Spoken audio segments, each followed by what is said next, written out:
I'm going to introduce Ciprian and Zoiner, two very good friends and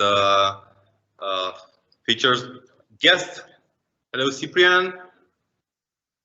Hi, hello everybody. Very nice to be here. Hi, Florin. Hi, Dan. Great event going on, so very happy to be here. And it's getting even better, right? So, hi, Zoiner. Hey, Dan and Florin, really a pleasure to be here.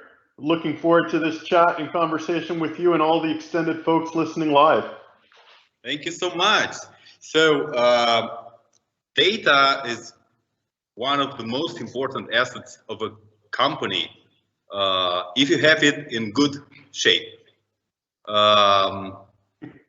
So this talk is going to be, among many others, about, I don't know, data modernization, about next generation data, all about data, in a nutshell, so to say. And it's really interesting the way data and modern processing capabilities brings new opportunities for businesses and for startups and for new lines of businesses of the traditional companies. What's your experience with that? I know you work quite a lot with startups and scale-ups, and probably this is also a good opportunity to tell us a bit more about what you're doing at Genisoft and Soliance. Mm-hmm. So, Ciprian?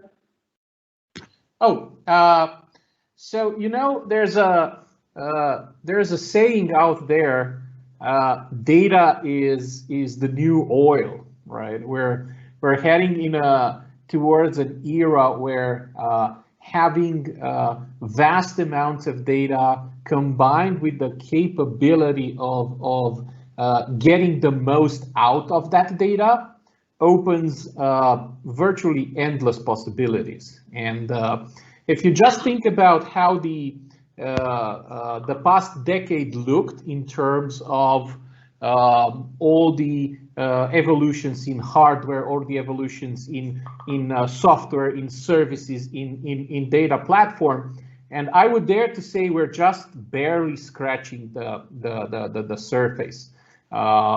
The new things that you can do, even if you think about machine learning, if you think about artificial intelligence, but also about the modern data warehouse, the kind of that are unlocked, I think it's just amazing. And one of the things that this provides is it significantly lowers the entry barrier into data platform related businesses. Virtually anybody today with the proper knowledge can start a business around data, can implement revolutionary new ideas, can create new services, new products, and ultimately, as you said, Florin, can actually launch startups. And in this particular area of reinventing the world of data, I believe we at Soliance are kind of spearheading the field, and I believe Zoiner is the perfect person to expand a little bit on how we see at Soliance these opportunities, this amazing new world that has been opened by the phenomenal evolution of data platforms in the last decade. That's a great set of points you made there, Ciprian. And to tee it off, I would say the biggest evolution that we have now is that data is becoming a team play. It's a team sport, right? So to the point earlier about, data is the new oil, and then this conversation is data in a nutshell. I have to say, this is the oiliest nut we've ever had. However, in speaking, so in my role, so I'm the CEO and founder of Soliance, right? And so with the help of, the talented leadership of folks like our chief data scientist, Ciprian, and our team of data engineers and our team of developers, right? We work to deliver sort of innovative solutions for our enterprise customers But to your point, we also work with startup customers, right, and help them with their innovation, right? And so we're seeing lots of excitement around ML. Of course, we're seeing that's the competitive differentiator. But in many cases, we come into an opportunity, and what we're finding is an ask for machine learning, and we start asking about the data, and we're lucky if the data is clean. We're lucky if the data is there, right? And what we end up finding is the conversation immediately goes from being one about machine learning to, hey, let's go back to, do we have the infrastructure in place to process the oil, right? We need to refine the oil before we can drive the cars, right? It's kind of like that.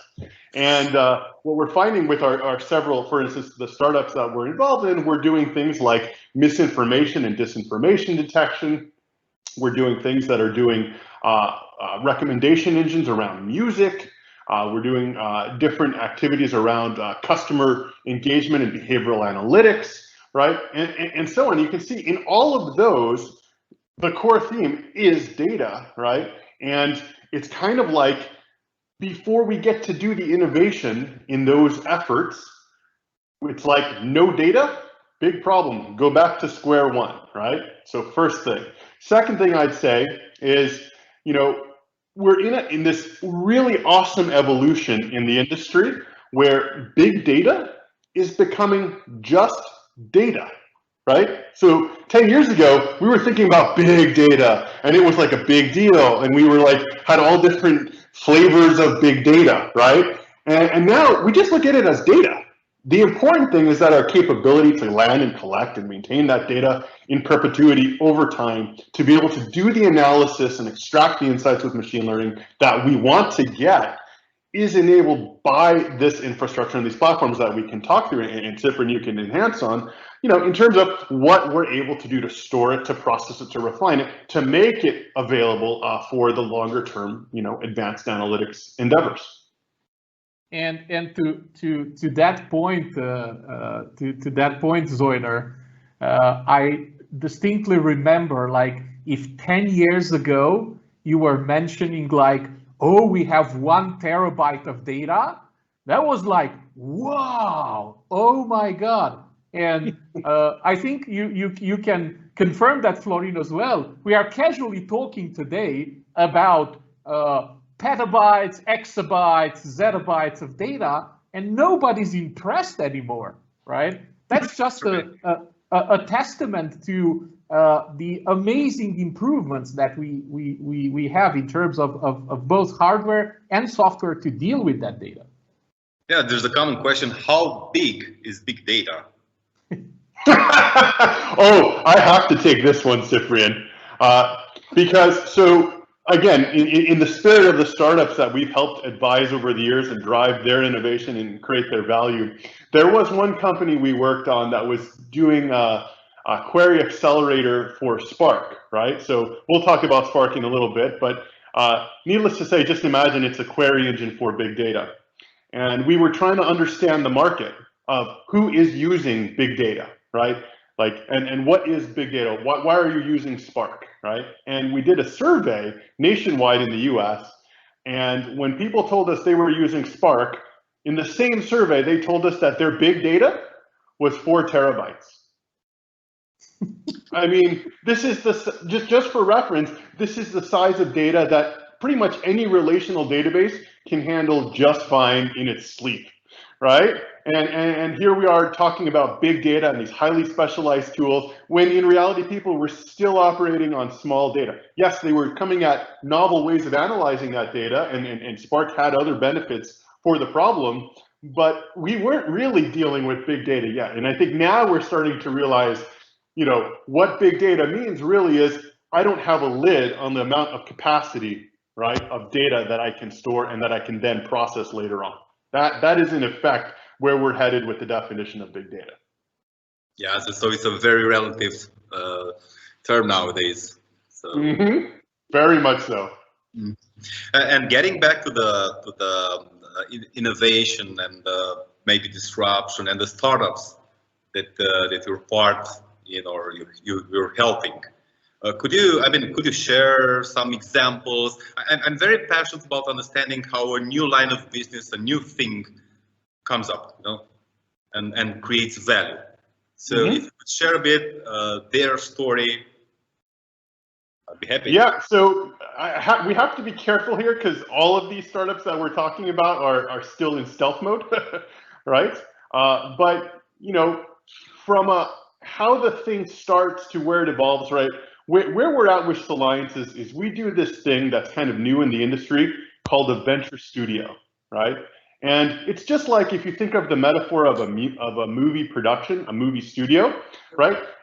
Florin, if you've ever seen the credits roll on a movie, you realize that's a massive company that was formed kind of on the fly to create that movie, right?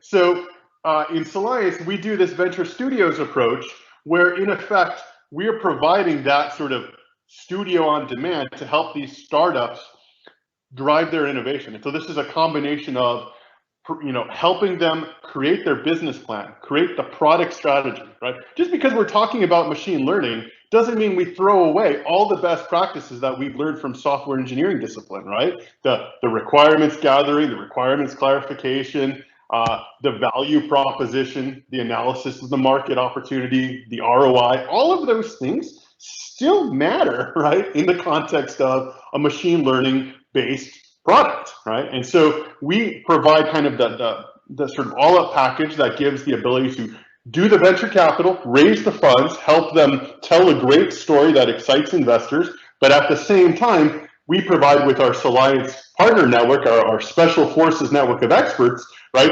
The engineering firepower, right? To get these guys to innovate, to realize their vision quickly with less bruising along the way, right? So like we like to joke that it's sort of like, we bring in the special forces, they're dropped into a hot war zone, right? We pave the road, we secure the environment, and then the rest of the team, the rest of the army can come in and stabilize the whole region for the long term, right? That's kind of how we operate.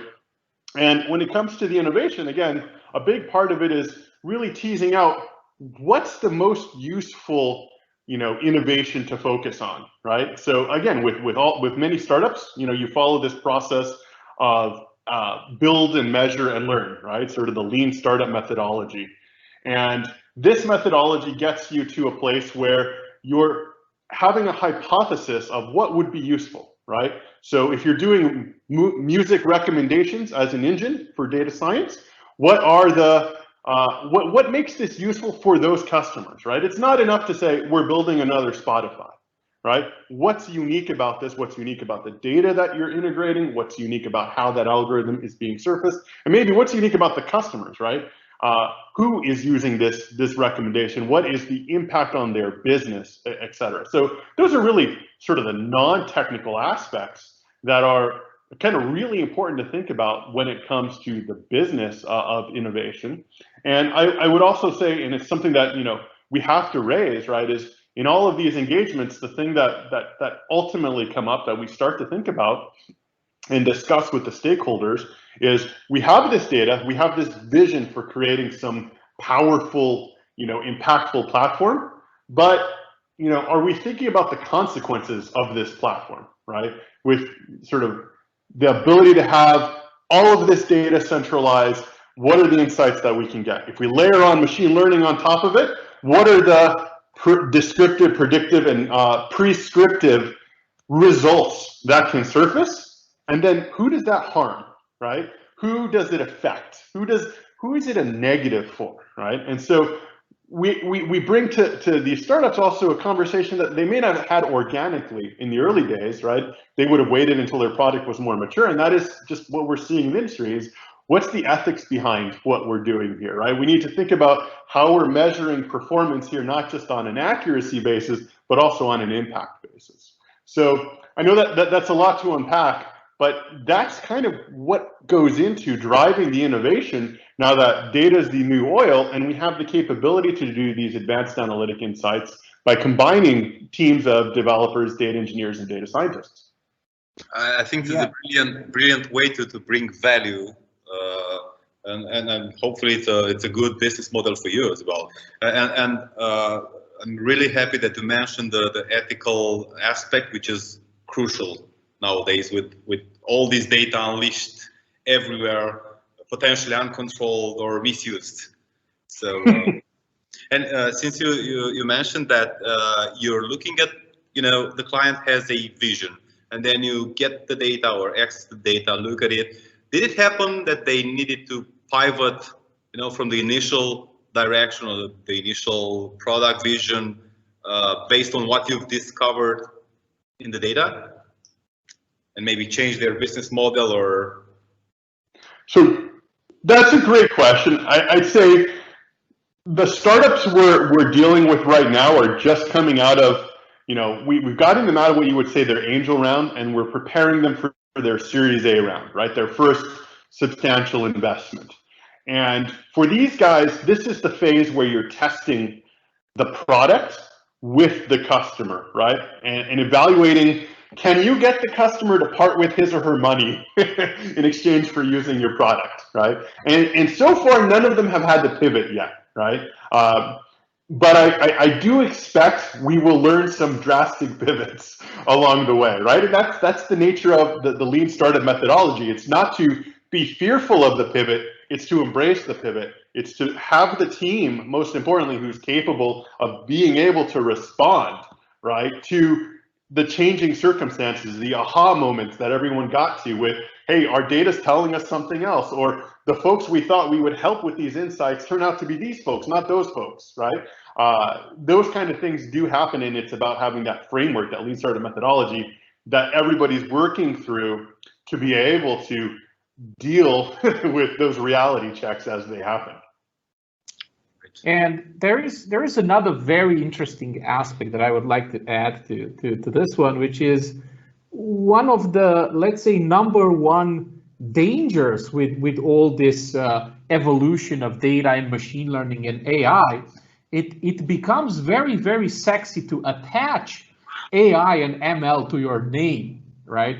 And I distinctly remember I saw about 1.5 years there was an analysis on I think on the Western European area for startups, where they said 70% of the startups that were having AI or machine learning in their name or in their description were actually not doing anything related to AI or machine learning, right? So it's very interesting also to see the other side of the coin here, which is, yeah, it's so cool to attach big data and AI and machine learning to what you say you are doing.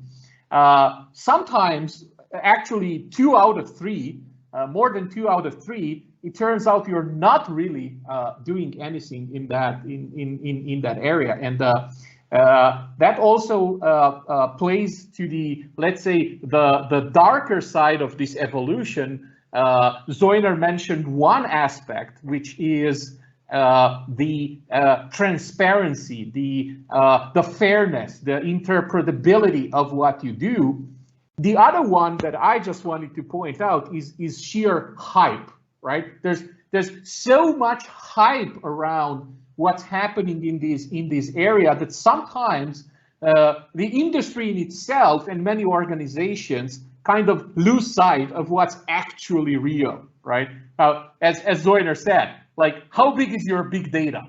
Oh my God, it's 500 gigabytes. Yeah, so you might want to reconsider. You might want to reconsider that. So, bottom line, what happens is, and if you look in throughout the history of the of computer science, that happened many times. Every time you see a big advancement, there's a lot of hype around it. There's a lot of side effects, and I honestly believe that one of the significant challenges that we face, not only with startups, but even with the largest well-established companies, is dealing with those side effects, because on the medium and long term, they have the potential of doing more harm that we actually can realize right now. All right. Yeah, I guess the AI term was attached to many products or startups also because of the potential to get investment.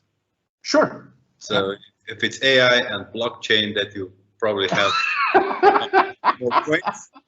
So, and if you're doing AI for blockchain, then what can go wrong? Well, you're missing one, Ciprian. You know what the trifecta is. You know, the perfect startup is three things. Come on. I'm right? curious. We have AI, I'm not going to go there. And quantum, right? That's like you hit all the buzzwords in one go. You're going to raise, but you'll have no product. Zoiner, I was doing serious efforts not to go into that. Well, this is the situation. I mean, I think we need to tell folks the reality of what we're seeing in the market, right? We see, you know, in all seriousness, see a lot of these AI startups that really are just data plays, and in many cases, lightweight data plays. Or in some cases, they do have some AI, but it's really kind of the not machine learning based AI. It's the kind that is benefiting from all the amazing services that are out there, right? That help us do like sentiment analysis with an API call, right? That sentiment analysis in and of itself is a field of machine learning that's very robust and very difficult and very challenging if you were to implement it yourself. But as an industry, we've evolved to the point where the basic sentiment, the kind that gives you polarity on text, is as easy as making an API call, right? Like we have that with cognitive services and the text analytics API. Now, would I argue if my startup incorporated a call to the text analytics API, would I say it's an AI startup? I think that's a bit of a stretch, right? Because, and this is me being on my own personal soapbox, but if I were an investor looking at this, I would be asking the question, what is the intellectual property that you created here, right? And that, you know, sentiment analysis piece isn't necessarily your intellectual property. It's the intellectual property of, you know, Azure, right? You're calling an API that's been pre-built for you. So yes, you're cleverly remixing it, reusing it in service of your application, and that's your IP. But I wouldn't go so far as to just immediately brand yourself AI because you're making benefit of AI APIs. If I could be so. Along the same analogy, you would argue that every single startup is an energy startup, right? Because their computers use energy from the grid. Yes. So now that we've raised the bar discussing about machine learning and artificial intelligence, but let's make a few steps back, because everything starts with existing or not existing raw data. Yes. And then modernizing it, step by step processing it, and so on and so forth. Which leads me to the next topic or question. How does it? Where do we stand today in terms of the data platform at Microsoft?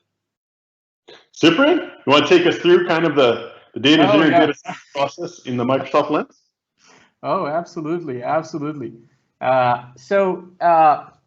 We all know that in terms of data platform, Microsoft had quite a long history, starting with the very early SQL Server 4.2, which was still a Sybase relational engine at that time. So there's a long history there. Now we've gone a very long way from that, and currently I would dare to say that in terms of the public cloud offerings, Microsoft has clearly one of the very strong plays in terms of everything related to the data platform. And it starts from, let's say, core types of services like storage, right? You would think like, well, what's the importance of storage, right? Everybody does storage. Well, guess what?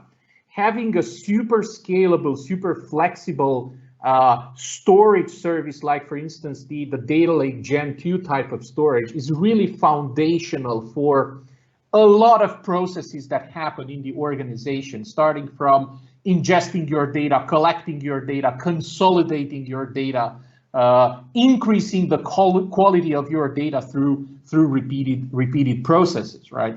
And that's the kind of the beginning of the story. And then any decent public cloud provider needs a set of managed services around consolidating and serving that data. And here's where we see Microsoft's latest huge investment in Synapse Analytics. That's the next, let's say, big piece of the puzzle on the Microsoft ecosystem, where with Synapse Analytics, you naturally connect to the data lake, and then you are able to take your data and move it through a bunch of very powerful processing runtimes, like the SQL runtime or the Spark runtime, for example. And that's one area where I really like what is happening.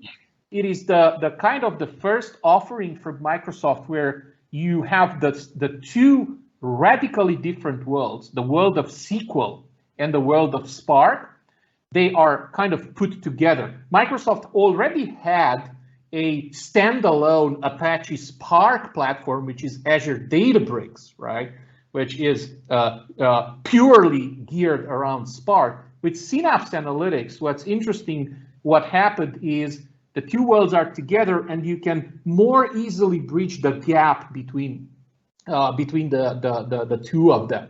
And that, on a different note, that also brings some very interesting challenges to data platform professionals, because even 5 years, as close as 5 years ago, we were living in this world where I'm a SQL professional, I'm a relational database professional, right? I don't care about NoSQL, I don't care about Spark. Or on the other side of things, I am this uber data scientist, I only live in Spark, I don't care about relational data, I don't care about NoSQL. Well, guess what? The ones that will be really successful from my point of view 5-10 years from now are the ones who are capable to master all these types of paradigms, all these types of approaches. And then finally, to kind of close the loop in this, with the core data platform services that we have from Microsoft, we need to mention also that Microsoft now has its first important service in terms of SQL that is serverless, that is not provisioned. So in Synapse, you have the Synapse serverless endpoint where you can literally run queries on demand directly on top of your data that sits in the data lake, which, among other things, has this huge potential of shortcutting the classical circle of collect data, process it, put it in a relational database, change its structure, consolidate it, serve it, and visualize it. With the serverless approach, with the SQL serverless approach, you can literally shortcut the whole process and run SQL statements on data that sits in the data lake. And finally, we mentioned the data lake, we mentioned Synapse Analytics, we mentioned Databricks. It is very important to also mention Azure Machine Learning, which is on the side of solutions, custom machine learning solutions, is a full set of managed services around to support the whole ML ops process, or DevOps for machine learning, as we call it. And then Zoiner already mentioned, in the area of cognitive services, we have a very large number of APIs who kind of provide out-of-the-box features. But in terms of the data platform, I would say these are like the core pillars of what we see today as being the big plays in terms of data. And then obviously, we don't need to forget the Cosmos DBs of the world, which is another very, very important component. It's one of the largest transparently distributed data services in the world, right? Which is in itself an amazing feature. So I would say that from like 10,000 feet, that would be like the where we stand currently. And I would say that from a a process perspective, from an approach perspective, this set of services and platforms is kind of the tool set that allows us to bring to life any kind of solutions, ranging from simple data collection solutions all the way to the most complex one based on the modern data warehouse paradigm, which then on top can be enriched with machine learning services and rich kind of visualization and serving of the data. And I would say we're in a pretty awesome place. These types of services, including the newer one like Synapse Analytics, they really kind of are game changer. And to be very honest, right, it's not only Microsoft that does that, right? We recently had a super successful IPO in the same realm of the modern data warehouse. So it's really something that the whole industry kind of moved towards, and it's from a technology point of view, now it's the geek speaking out of me. It's such a sweet spot to be these days. And Ciprian, this leads me to the next question. You know, how do CIOs or other decision makers survive with all these massive offerings? I think it's difficult to choose, and you kind of hit it on the top, right? This is one of the big downsides of this amazing evolution. To give you just one simple example, right? Since Synapse Analytics was launched, and Zoiner, correct me on that, I would say the #1 question that we get from decision makers in our customers is Synapse or Databricks, right? So this is just an immediate example, right, where you can see the potential confusion, the potential difficulty in, and I have to tell you, with the risk of bringing the bad news, it's not an easy decision. It's not a trick question, right? It's not something like, oh, you answered this, but because of this and this, the right answer is this, right? There's no standard right answer for those. And this is one of the things that, on a more general note, with cloud platforms in general, is a problem, because you tend to have at least 2-3 different services, sometimes from the same provider, that would somehow compete along the same area, right?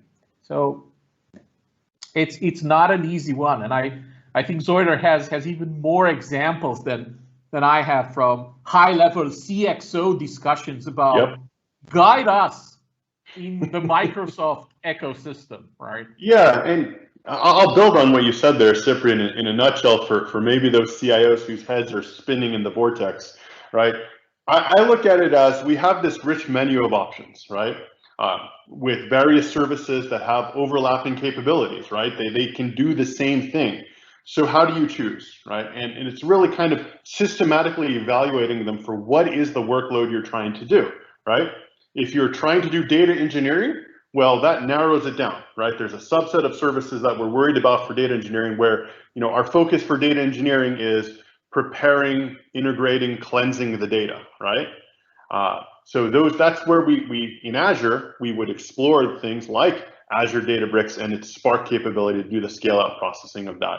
Or we might use Synapse, right? Because we might use those serverless pools that Ciprian mentioned, or we might be doing some amount of Spark inside of Synapse, right? To do the data engineering, to do the data prep work, right?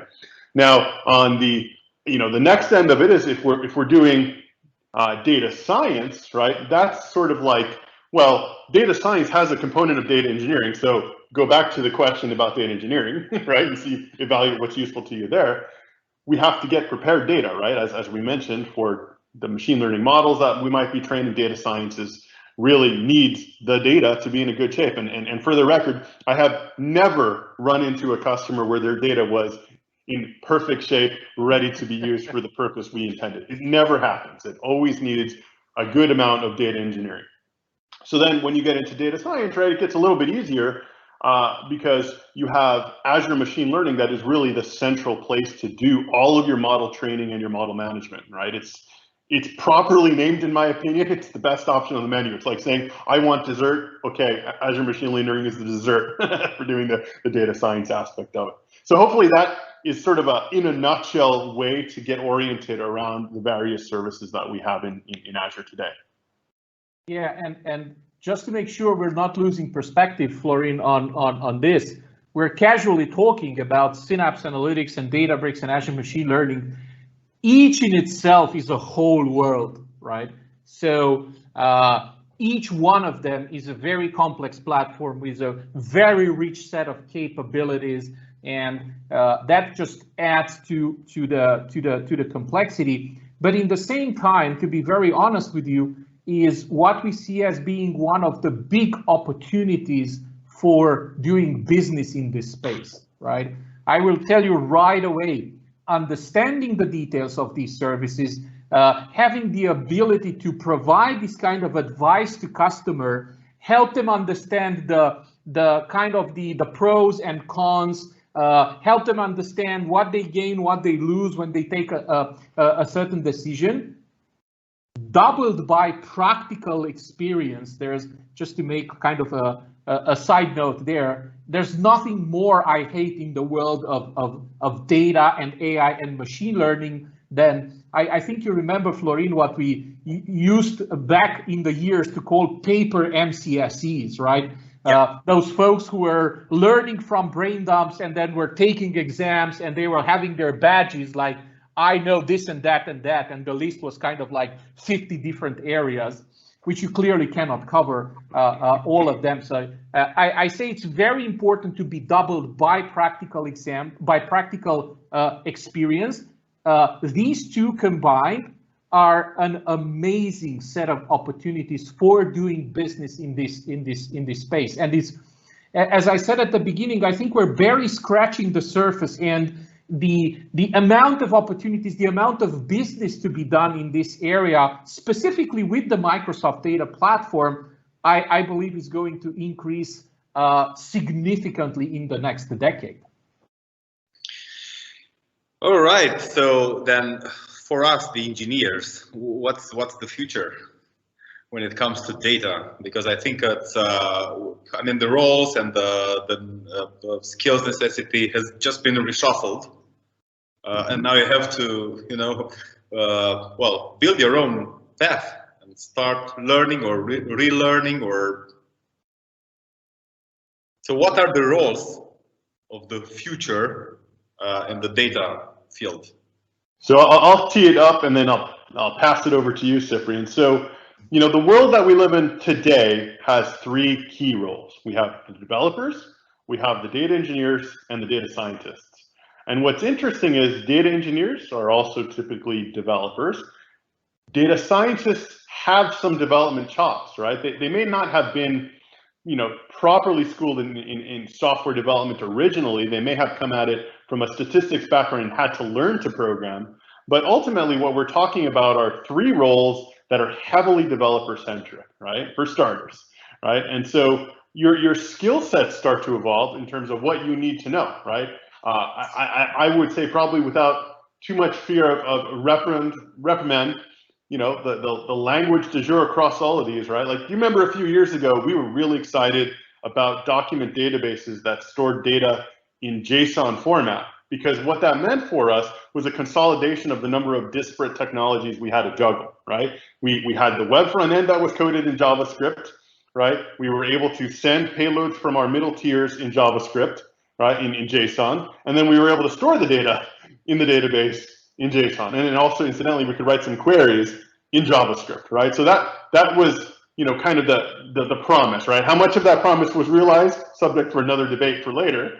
But the goal was nonetheless to consolidate the number of disparate technologies that it took to get to any one solution. For the roles that we're seeing today, we are seeing this consolidation of technologies as well, right? So we're seeing a lot more Python as kind of the core language, where a lot of at least the data science is happening. And because the data science tends to need data engineering, right? A lot of the libraries and stuff for doing the data engineering are Python centric, right? Now, that's leaving out a big part of the community that is the .NET community, right? Like this is the struggle that we're up against. And so we're starting to see frameworks like ML.NET that you saw in the previous session that are enabling access to this ecosystem, you know, through a .NET interface, if you will, right? So that's a long way of saying right now the technologies have consolidated. We had a whole bunch, right? Now it's really centered around sort of the Python ecosystem and then layers on top of it that make it familiar for developers to access with their favorite language like C#, right? And you know, what we're moving away from was like we had like specialized languages like Scala for data engineering, R for data science, right? Those are still there, but they're less commonly applied. So with that, I'll pass it over to you, Ciprian. Yeah, and I would continue to what you said. That what we see is this convergence, right, which is very interesting from the point of view of the skill set that you need. But it's also currently, it's not a entirely smooth one, right? Like just to give you an example before getting more into it, one of the big debates, and I mean it, there's literally a big debate with all sorts of pros and cons, all kind of very grounded. So it was not a philosophical debate that we had a couple of weeks ago within Soliance. Was we're starting a big project. We're going to do a lot of Python in it. Are we going to enforce dependency injection as a standard or not? Right? Like if you come from the world of C#, that's like, duh. What are you folks talking here about? Obviously, we need dependency injection because that's one of our kind of religions in the world of classical languages like Java or C#. And don't get me wrong, I'm a C# guy, right? So I know what I'm talking about, right? And then there is the other completely different angle from folks who have lived their entire life in Python, who are like, yes, but you know what?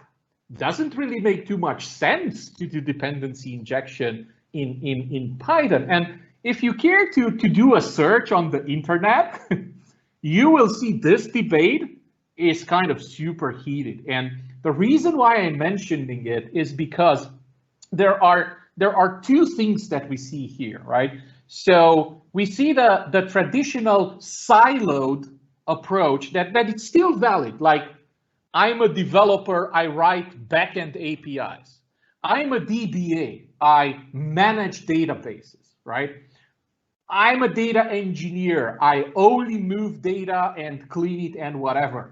I'm a data scientist, I only do amazing machine learning models. I don't really care about what happens to them once I'm done with them.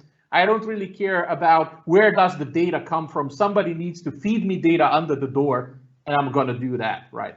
Well, what's happening today is we start to see the blur, right?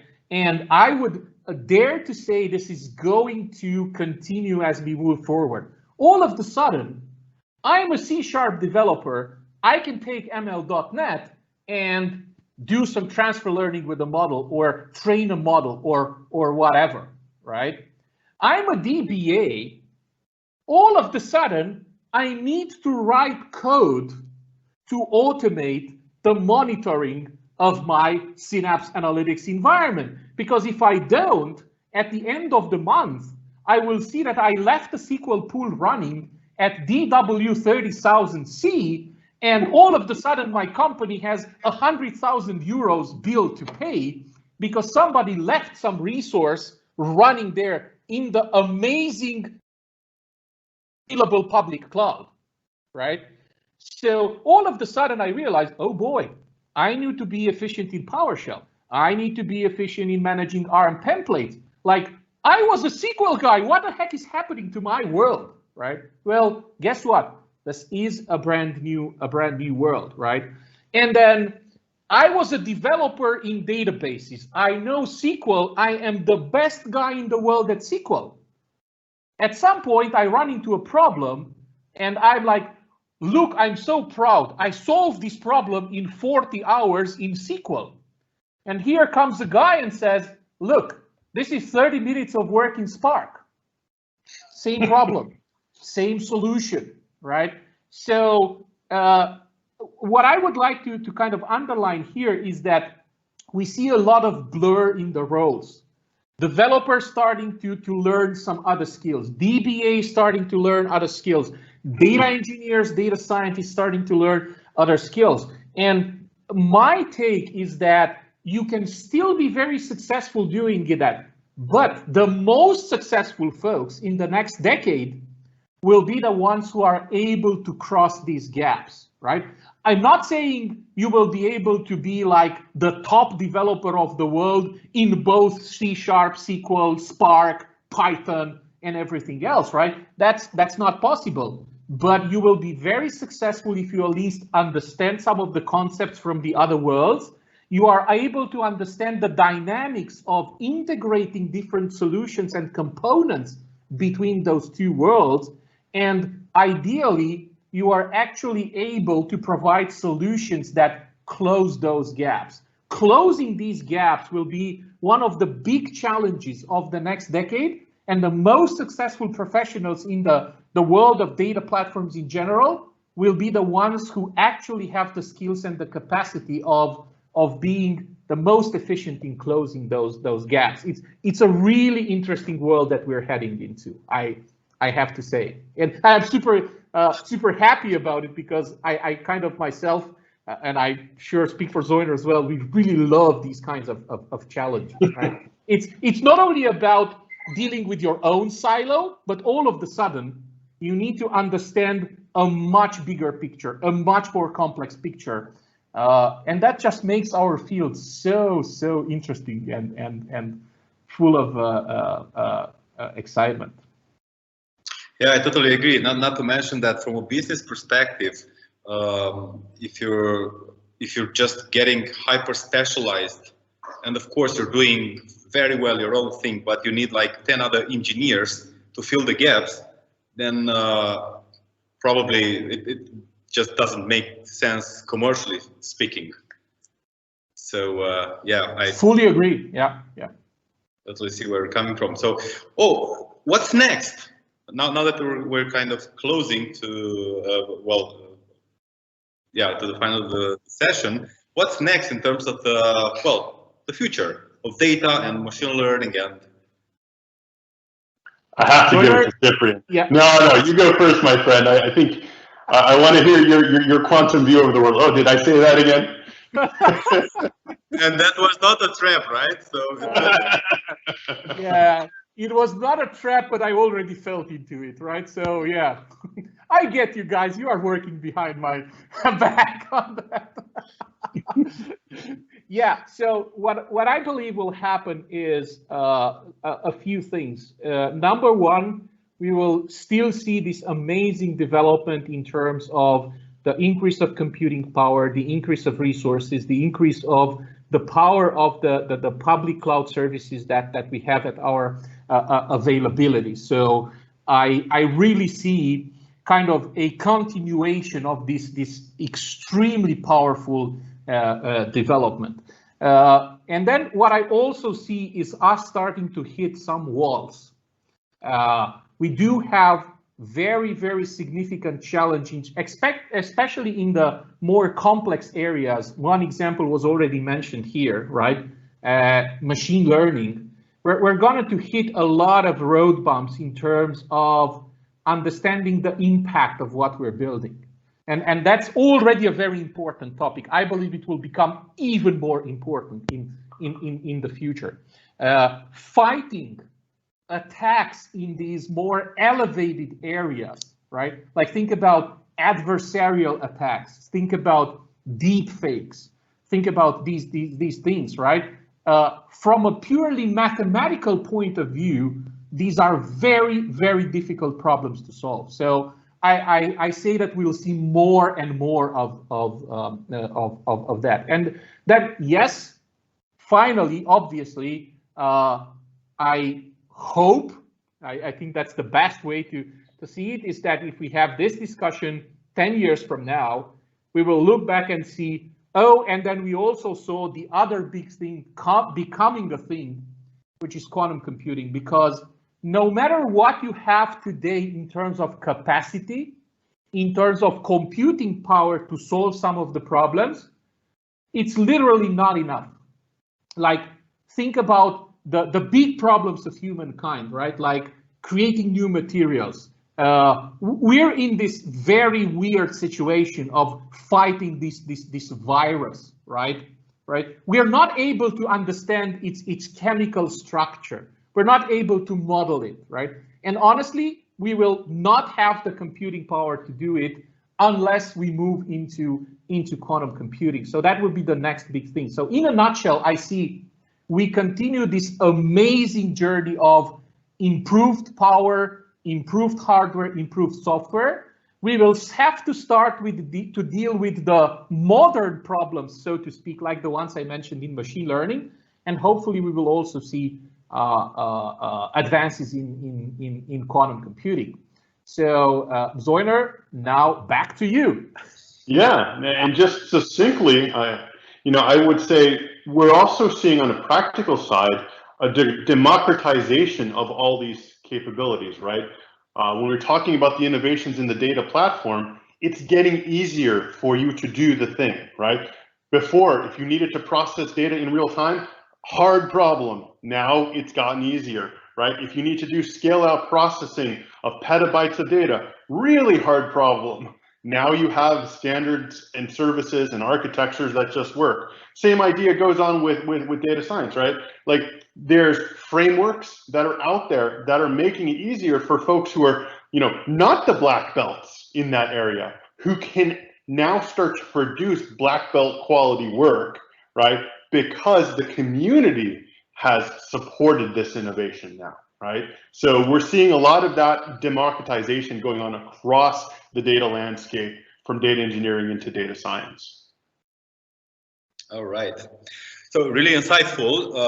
We're approaching, the end of the time slot and the end of the day for those in the Eastern Europe. Exactly. But I don't want us to close this session before, and I'll let you guys, because you are the veterans in the Microsoft regional program, before explaining a little bit what this community is and well, why you're in there, or what, I mean, yeah, I'm also in there, but I'm a newbie, so to say, and what's the value in it for you? What do you do there? Sure, I'll start. From my side, I look at being recognized as a Microsoft Regional Director is something saying I have an impact in Microsoft's ecosystem, not just for my technical expertise. That's what I got an MVP for, right? But for my ability to influence the decision makers in the industry, right? So I'm having conversations at the executive levels, right? I'm talking to the CEOs, CXOs, etc.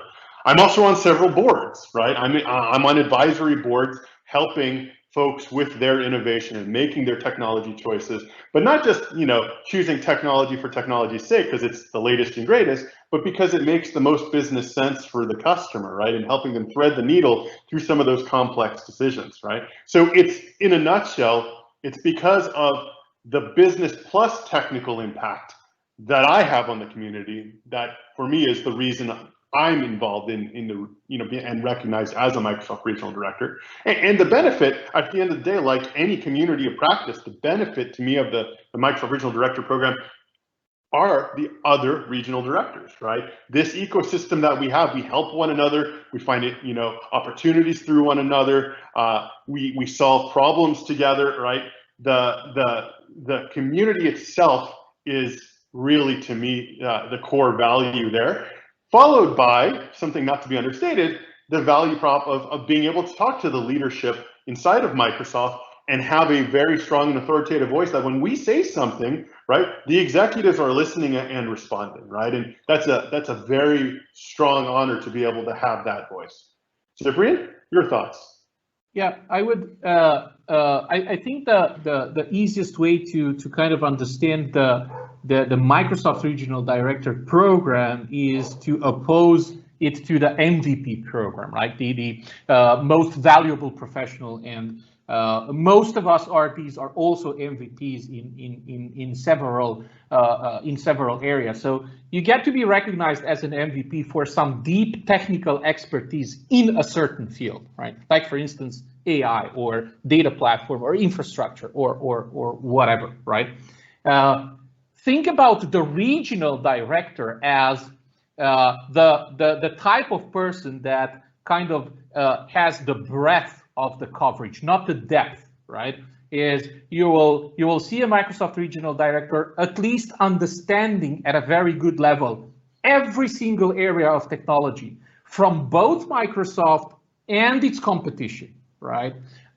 You will see regional directors as most of them being influencers, most of them being speakers at keynotes, in events, at various user groups and meetups and things like that. You will see regional directors being on the boards of various companies, talking actively to CXOs. So I like to think about a regional director as a person that can drive both a technical discussion and a business discussion. That is kind of like the red thread that goes through the profiles of every single regional director. If you take a look at rd.microsoft.com and you take a look at all the recognized Microsoft regional directors, you will see this being the red thread that kind of connects all of them, this amazing capability of driving both types of discussions. And then I would just like to build on what Zoiner mentioned. It becomes pretty clear in the last 10 years that Microsoft is one of the companies that is really setting the technical agenda of the world, right? Together with other big companies. So for me, one of the most important parts of being a Microsoft Regional Director is this capability of being in this particular game of shaping up what's next. Zoiner kind of mentioned it very well. We act as kind of an advisor group to the highest levels of management in Microsoft. And when we usually say something, it gets noticed. And there are many situations where positions or ideas that were originating from the Microsoft Regional Director program actually turned the big ship that Microsoft is. And that's also amazing, but also it's humbling, right? And it gives you kind of a lot of responsibility in engaging those things. And I would dare to say that the program itself is, together with the MVP program, is one of the greatest inventions of Microsoft. It's one of the things that they did with a very, very high level of success for the last 20, 25 years. And obviously, I'm honored and happy to be part in this program. Cannot agree more, Ciprian. So for me, it's been a wonderful, well, still short, but wonderful journey, and an amazing learning opportunity, and a great opportunity to have this discussion with you guys, with the entire community.